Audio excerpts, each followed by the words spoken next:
Haleluya. 2. Mari kita berdoa. Kasih karunia dan damai sejahtera yang dari Allah Bapa dan dari anaknya Tuhan Yesus Kristus menyertai saudara sekalian. Amin.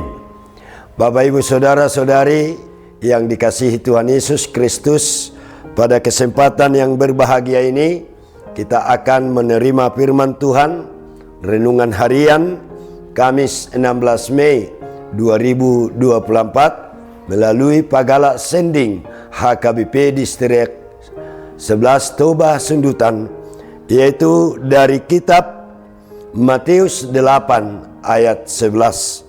Beginilah firman Tuhan.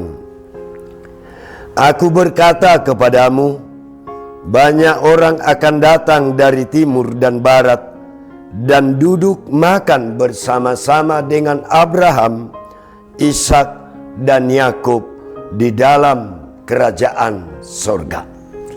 Saudaraku yang berbahagia, kisah tentang seorang perwira dalam kitab Matius pasal 8 ini, kalau kita membaca ayat 5 sampai ayat 10 dan juga dalam Lukas pasal 7 ayat 1 sampai 10, kita akan dapat melihat kisah perwira ini yang betul-betul mengimani kuasa Tuhan Yesus. Dan melalui kisah perwira ini kita akan menemukan makna iman bagi dia sendiri. Saudaraku yang dikasihi Tuhan Yesus, sangatlah penting untuk kita memahami dengan tepat apa arti iman dan juga memahami dengan lebih mendalam siapa Yesus di dalam kemuliaan dan kuasanya. Ajaran tentang iman dan tentang pribadi Yesus adalah ajaran yang sama dan tunggal. Keduanya tidak dapat dipisahkan. Hal yang dicatat dalam ayat-ayat ini tentang kisah perwira dapat kita temukan di sebuah tempat di Israel yang disebut dengan Kapernaum di bagian utara Danau Galilea. Kita diberitahu tentang seorang perwira Roma di mana dia memimpin 100 prajurit. Dan kalau kita melihat peranan dari para perwira dan prajurit adalah merupakan tulang punggung dari kerajaan atau angkatan perang Romawi. Mereka adalah tulang punggung pasukan Romawi. Saudaraku yang dikasihi Tuhan Yesus, dalam ayat 10 Yesus berkata, Aku berkata kepadamu, sesungguhnya iman sebesar ini tidak pernah aku jumpai pada seorang pun di antara orang Israel. Pernyataan ini menunjuk kepada seorang perwira, yaitu kisah perwira orang Romawi, bukan Yahudi, dan dinyatakan kepada orang-orang Yahudi. Saudaraku yang dikasihi Tuhan Yesus, apa yang perlu kita lihat dari seorang perwira pemimpin 100 prajurit? Dari imannya ada hal yang sangat perlu menjadi pelajaran dan juga menjadi perenungan buat kita. Yang pertama, Bapak Ibu Saudara-saudari, kita akan menemukan dari perwira tadi, yaitu iman yang penuh kasih, bukan iman yang egois atau kepentingan diri sendiri. Hal itu dapat kita lihat bagaimana seorang perwira memohon kepada Tuhan Yesus untuk menyembuhkan hambanya yang sedang sakit. Memang Tuhan Yesus dengan terbuka mengatakan, aku akan datang. Tetapi disinilah kekuatan iman perwira itu. Dengan kata-kata saja, Yesus mampu menyembuhkan hambanya. Dengan kerendahan hati, dia menyampaikan, gak usah datang Tuhan, karena aku tidak layak menerima Engkau. Karena apa?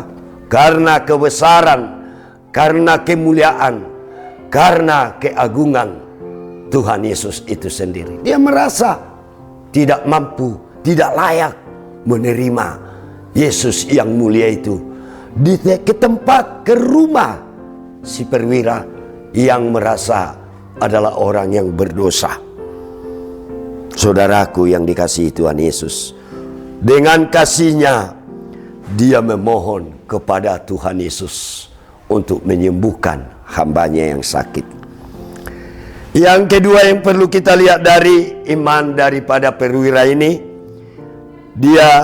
kita akan menemukan iman yang rendah hati, menganggap diri tidak layak di hadapan Tuhan. Perwira itu menganggap diri tidak layak menerima Tuhan di rumahnya, walaupun Tuhan Yesus sendiri sudah melayakkan dia. Iman yang rendah hati ini patut ditiru. Seringkali saudaraku, kita sebagai orang Kristen menganggap diri kita layak di hadapan Tuhan, namun tindakan kita justru di luar dari ketidaklayakan itu. Inilah bagaimana saudaraku mau meneladani iman perwira tadi. Yang ketiga, iman yang benar-benar percaya. Artinya si perwira hanya bergantung dan berserah diri kepada Tuhan Yesus. Tidak ada yang lain, tidak ada pilihan yang lain. Hanya Yesus satu-satunya yang dia imani mampu menyembuhkan hambanya itu. Perwira di Kapernaum itu benar percaya walau Yesus tidak mengunjunginya. Dia percaya. Seperti tadi, hanya dengan kata-kata saja si perwira percaya bahwa Yesus mampu menyembuhkannya. Saudaraku yang dikasihi Tuhan Yesus, bagaimana kita sebagai orang yang telah disebut orang Kristen yang percaya kepada Yesus, adakah mampu kita betul-betul merendahkan diri, berserah diri hanya kepada Tuhan Yesus? Atau kita hanya mau mengandalkan kesiapan kita itu melalui apa yang ada dalam diri kita, itu menjadi alat kita mengukur orang lain untuk tunduk kepada kita. Ini apapun itu yang ada pada dirimu, saudara-saudaraku, jangan pernah mengandalkan itu di hadapan Tuhan Yesus, karena Tuhan Yesus adalah yang punya semuanya. Yang keempat, iman yang melakukan apa yang diperintahkan. Ibarat melakukan perintah dari Tuhan dan atasan. Artinya iman seorang hamba. Iman seperti ini adalah iman yang tidak akan mempertanyakan perintah Tuhan atau atasannya, dan juga tidak akan menolak atau menentang perintah Tuhan atau atasannya itu, apalagi berdalih untuk tidak berbuat. Saudaraku, jika banyak orang Kristen yang berdalih membenarkan diri untuk tidak melakukan perintah Tuhan, maka dirinya akan jauh dari iman yang seperti itu.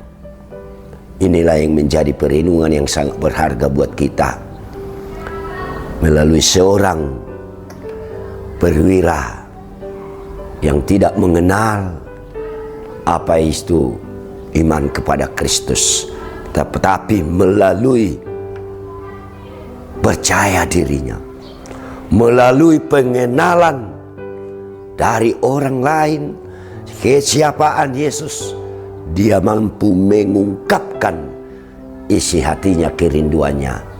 Hal itu jugalah yang perlu kita teladani untuk senantiasa menyertakan Yesus di dalam setiap tindakan perilaku kita.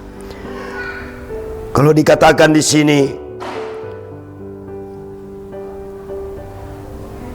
akan duduk makan bersama-sama dengan Abraham, Ishak dan Yakub di dalam kerajaan surga. Ternyata orang-orang Yahudi yang telah menerima Yesus dan firman-Nya tetapi tidak melakukannya, tidak seperti perwira betul-betul berserah diri. Hal ini perlu kita renungkan juga. Kalau kita mengatakan saya Kristen, saya pengikut Kristus, apakah kita sudah betul-betul diselamatkan? Kalau kita tidak berbuah iman, apabila kita tidak menyerahkan seluruh kehidupan kita kepada Tuhan, kita akan jauh dari situ. Kita tidak akan layak. Tetapi apabila kita betul-betul menyerahkan hidup diri kita, mengimani Yesus adalah satu-satunya yang mampu melakukan di luar dari pikiran, di luar dari seluruh hidup kita, kita akan menjadi layak di hadapannya. Dan keselamatan itu akan menjadi nyata di dalam kehidupan kita. Kiranya Tuhan Yesus memberkati kita semua. Amin. Terima kasih Bapak buat firman-Mu yang telah kami dengarkan.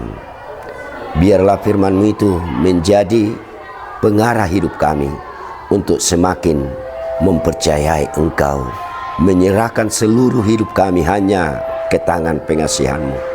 Biarkan kami hidup layak di hadapan-Mu Tuhan, dan biarkan kami mampu merendahkan diri hanya di hadapan-Mu, karena Engkaulah yang lebih berkuasa atas seluruh kehidupan kami. Biarlah kami meneladani hamba-Mu, walaupun dia seorang perwira yang punya jabatan yang tinggi, tetapi itu tidak dia lakukan, dia tidak sombongkan, tetapi dia merendahkan diri dan memohon kepadamu untuk memberikan yang terbaik buat hambanya yang sakit. Itulah hal yang perlu kami lakukan di dalam kehidupan kami. Untuk itu Tuhan, sertai kami dan lindungi kami di dalam Kristus Yesus Tuhan. Terimalah doa kami ini. Anugerah Tuhan kita Yesus Kristus, kasih setia Allah Bapa, dan persekutuan Roh Kudus menyertai saudara sekalian. Amin.